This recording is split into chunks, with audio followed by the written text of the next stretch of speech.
본 영상은 사단법인 오늘은이 발간한 코로나19 발생 이후 시각장애 청년의 온라인 문화예술 활동 조사 보고서의 음성 요약 영상입니다. 안녕하세요. 사단법인 오늘은입니다. 지난해 시작된 코로나19가 장기화됨에 따라 시각 정보가 주를 이루는 온라인 활동은 점점 늘어나고 있습니다. 그러나 시각으로 정보를 받아들이기 어려운 시각장애 청년들은 온라인으로 진행되는 각종 활동에서 상대적으로 어려움을 겪을 수밖에 없습니다. 이에 20대를 위한 문화예술 비영리 사단법인 오늘은 만 18세에서 34세 시각장애 청년 130명을 대상으로 시각장애 청년의 온라인 활동 중 문화예술 활동에 대한 조사를 진행했습니다. 이슈 포인트 첫 번째, 시각장애 청년들은 코로나19 이후 종합적인 삶의 질이 낮아졌다고 느끼고 있었습니다. 조사 결과 종합적인 삶의 질이 부정적으로 변했다고 응답한 비율이 60.8%로 나타났고, 문화예술이나 여가 활동의 기회가 줄어들었다는 응답이 76.9%, 타인과의 교류 기회가 줄어들었다는 응답도 74.6%로 나타났습니다. 코로나19 이후 부정적인 감정을 경험했나요? 라는 질문에는 부정적인 감정을 경험했다는 응답 비율이 93.1%에 달했고, 비장애인보다 코로나 시대를 사는 것이 더 어렵다는 응답도 70.8%로 나타났습니다. 그 이유로는 온라인, 오프라인 모두 시각에 의존해야 하는 서비스가 증가했기 때문으로 나타났습니다. 온라인에서는 대체 텍스트가 없어서 이미지를 파악하기 어렵고, 오프라인에서는 이미지로만 이루어진 키오스크 때문에 불편함을 겪는다는 의견들이 있었습니다.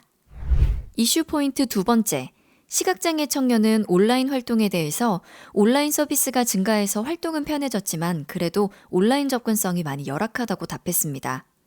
온라인 활동이 만족스러운 이유로는 시간의 제약이 없기 때문이라는 응답이 73.6%, 교통의 불편함이 없기 때문이라는 응답이 70.9%로 나타났습니다. 하지만 온라인 활동이 아쉬운 이유는 51.3%의 시각장애 청년들이 온라인 접근성이 떨어지기 때문이라고 응답했습니다. 키보드만으로 조작이 가능한 시각장애인 맞춤형 사이트가 아니면 마우스를 사용해야 하는데 마우스를 사용하기는 너무 어렵다. 외국 콘텐츠들을 보고 싶어서 시도해봤는데 자막을 전혀 읽지 못해서 경험할 수 있는 콘텐츠의 폭이 좁다는 의견이 있었습니다. 이슈 포인트 세 번째, 시각장애 청년들은 문화예술이 삶의 질을 개선하는 데 도움이 된다고 생각하지만 아직은 충분히 즐길 수 없다고 응답했습니다. 83.1%의 청년들이 문화예술이 삶의 질을 개선하는 데 도움이 된다고 생각하지만 코로나19 이후 문화예술이나 여가 활동의 기회가 적어졌다고 응답한 비율이 76.9%, 코로나19 이후 문화예술 경험 횟수가 줄어들었다고 응답한 비율도 60.0%로 나타났습니다. 이슈 포인트 네 번째, 시각장애 청년은 온라인 문화예술 경험보다 오프라인 문화예술 경험에 만족하는 비율이 더 높았습니다. 온라인과 오프라인 문화예술 활동 만족도를 비교한 결과 오프라인에 더 만족한다는 답변이 49.1%, 온라인에 더 만족한다는 답변이 31.8%였고 별 차이 없다는 응답은 19.1%로 나타났습니다. 오프라인 문화예술 활동에 더 만족한 이유로는 오프라인이 더 높은 현장감과 몰입감을 갖고 있기 때문이라는 응답이 72.1%로 압도적이었습니다. 오프라인에서 편의 지원이 더 좋음, 13.2%, 온라인 UI UX가 불편하기 때문이라는 응답은 11.8%로 나타났습니다. 온라인 문화예술 활동에 더 만족한 이유로는 36.4%의 청년이 온라인 접근의 편리함을 선택했습니다. 그리고 질 좋은 콘텐츠가 많아서라는 응답이 15.0%, 시공간의 제약이 없기 때문은 9.3%의 응답률을 보였습니다. 반면 온라인 문화예술 활동에 불만족한 가장 큰 이유를 묻는 질문에는 40.0%의 청년들이 불편한 UI UX를 선택했습니다.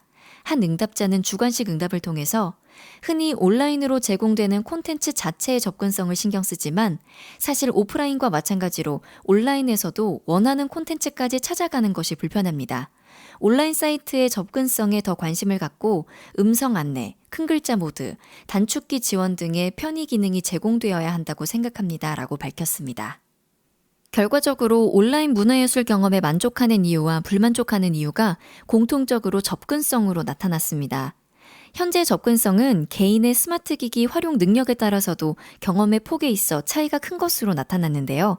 접근성이 개선된다면 더 많은 시각장애 청년이 어려움 없이 편리하게 온라인 문화예술 활동을 할 수 있게 됩니다. 이슈 포인트 5번째. 시각장애 청년은 온라인에서 시각 외의 감각으로 미술이나 이미지 콘텐츠, 공연을 경험할 수 있으면 좋겠다고 생각하는 것으로 나타났습니다. 코로나19 발생 이후 온라인으로 미술을 경험해본 시각장애 청년의 비율은 4.5%, 공연 예술은 29.7%로 나타났습니다. 화면이나 현장 해설이 가장 필요하다고 생각하는 분야는 이미지 콘텐츠 43.1%, 미술 30.0%, 공연예술 23.8% 순이었습니다. 시각장애 청년이 온라인 문화예술 경험에 만족하기 위해서 단계적으로 정보 접근성을 개선할 필요가 있습니다. 시각장애 청년이 정확한 정보를 얻거나 원하는 정보에 도달하기까지의 과정이 복잡하기 때문입니다. 조사를 통해 확인한 시각장애 청년의 니즈를 바탕으로 제안하는 정보 접근성 개선. 그 첫 번째 단계는 온라인에서 감상할 수 있는 정보를 문화예술 분야별로 제공하고 링크를 통해서 바로 접속할 수 있는 채널을 마련하는 것입니다. 두 번째 단계는 그 채널에 문화예술 콘텐츠의 상세 정보나 스토리, 공연장 지원 정보 등 온라인, 오프라인 문화예술 활동 관련 정보를 아카이빙하는 것입니다. 세 번째 단계는 채널 내에서 문화예술 활동을 관리하고 실제 관람을 지원하는 서비스를 제공하는 것입니다. 이를 통해 시각장애 청년의 온라인, 오프라인 문화예술 활동의 기반을 다질 수 있을 것으로 기대해 볼 수 있습니다. 이상으로 사단법인 오늘인이 발간한 코로나19 이후 시각장애 청년의 온라인 문화예술 활동조사 보고서 음성 요약을 마칩니다. 고맙습니다.